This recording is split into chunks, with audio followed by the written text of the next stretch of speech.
Howdy, everybody.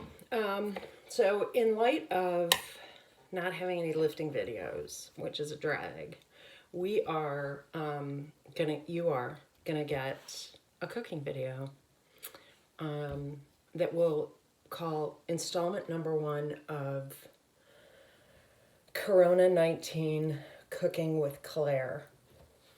It's funny. Anyways, we're gonna make chapati today. This is gonna be a two-part video, so this is part one. And this is a super easy flatbread recipe that you can make in your house. And it is fun with kids because it is a dough, so it involves dough stuff, hand stuff.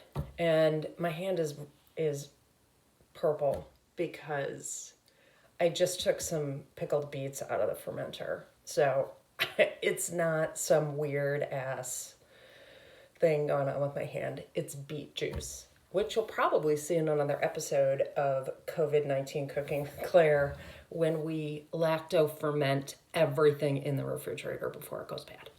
Anyways, we're talking chapati today. Chapati is an Indian flatbread. It has 3 ingredients in it. Interestingly enough, so does dumpling dough, and they're very similar ingredients, but that's for another day. Chapati is, in this case, I'm using chapati flour, but you can use whole wheat flour, or you can use a mixture of whole wheat and AP flour, or you can use AP flour. It's kind of up to you. But this is called chapati flour. I bought it at the great store of Cermak in Milwaukee, Wisconsin, and it has a bunch of different things in it. So it has durum wheat, it has red durum, there's some flaxseed in here. There's like 8 or 9, maybe even 10 different ingredients. So it's like a powerhouse of protein. So my chapati are gonna have 13 grams of protein in them. Your chapati may not, depending on the flour you use, but you don't need to run out to the store and get chapati flour because your store's probably closed right now and they might not have chapati flour. So don't let that stop you from making chapati.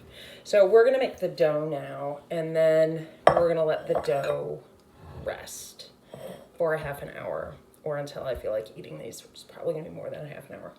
But anyways, I'm gonna take 1 cup of flour, and this is not very scientifically measuring of this flour, and I'm going to put it in here.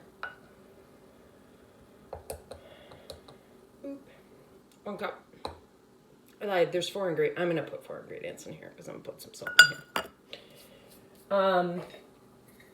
And then you'll notice that on the label, I put 2 to 1. That's the ratio of flour to liquid that we're going to use. But before we put the water in there, we are going to go over here and we're going to grab some of this, which is pink Himalayan sea salt. And I'm going to put a pinch or so of that in there and just kind of mix it around. You can put more than that in there. The other thing that we're going to need for this is oil. I'm using peanut oil. You could use olive oil. You could use grapeseed oil. You can use whatever oil you want. And then we need some water. So I'm just going to pop out of the frame for a second and go to the Berkey over here on the counter and get some water. I filter my water at my house through a Berkey. You should filter your water too, because then you don't have to deal with insane people hoarding water. Get a Berkey water filter. And then get a bidet for your toilet so you don't have to hoard toilet paper.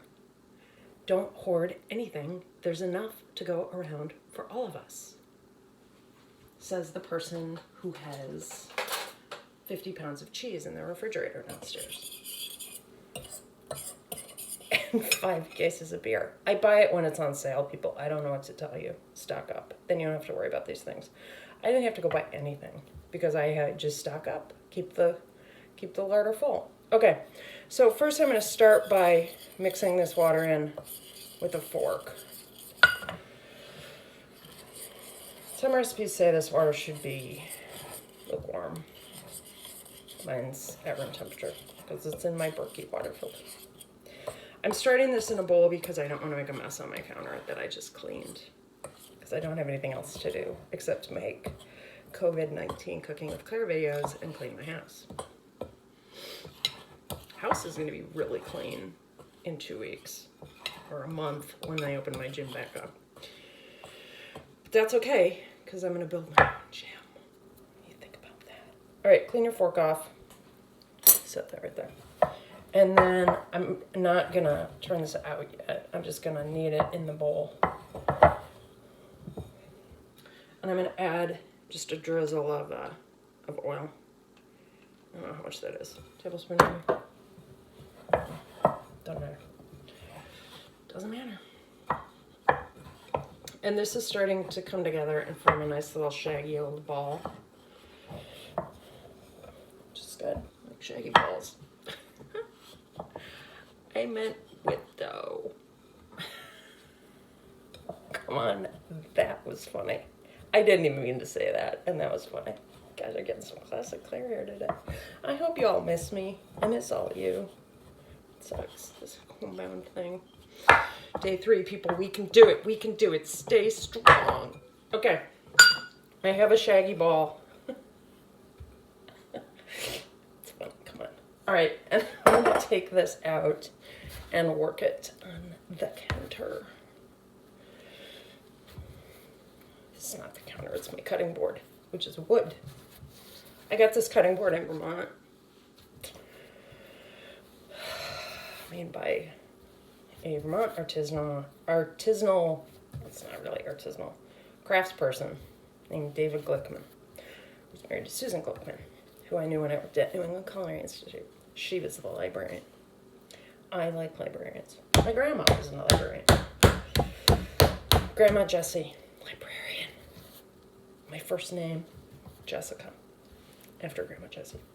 Now, you'll notice that what I'm doing when I'm making this is I'm pushing it down with the heel of my hand and I'm turning it. This is the same motion for like every dough. Pasta, same motion. Dumpling dough, same motion. Bread, same motion. And you really kind of can't overmix this dough. It's a quick bread, so what I'm really trying to do here is activate the gluten and get the gluten strands to form. So I'm putting a little force into this because I got a lot of force in me that needs to come out. So it's going in the dough. And look at the counter. Look at this. Totally clean. Nice. And the dough is, you know, damp, but it's not wet. It's perfect. Might not be perfect, though, if it was more humid, like if I was doing this in the middle of the summer and it was humid. Might need to add a little bit more flour, but this is not sticking. It's not sticking to my hands, my pink hands. Not sticking to the board. It's really kind of perfect. So what I'm looking for is for that to hold a dimple like that. So this is done. Done.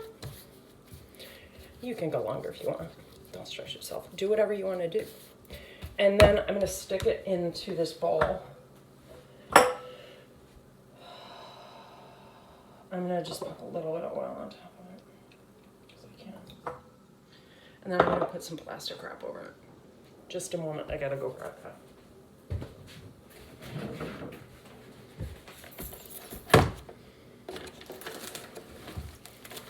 Get yourself a little piece of Plastico. You can use a towel if you want. You're not into Plastico. And then leave the dough to rest. So why do we do that? We do that because we want the gluten strands in the dough that I just like activated and turned into this like solid web to relax a little bit, and it will make a softer bread when we cook it later on.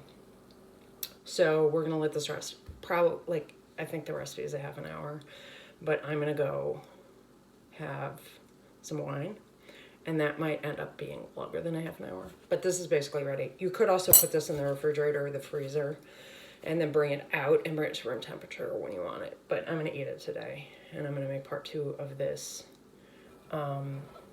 video. later on today when we go to the stove and we use the comida, which is not an Indian cooking device, but can still be used to produce this bread. And we'll talk about all the different ways you could produce it if you don't have a comida. But you should buy a comida because then you can use a comida instead of a toaster for your toast in the morning. All these things. All these things you're going to learn about cooking with Claire during COVID-19.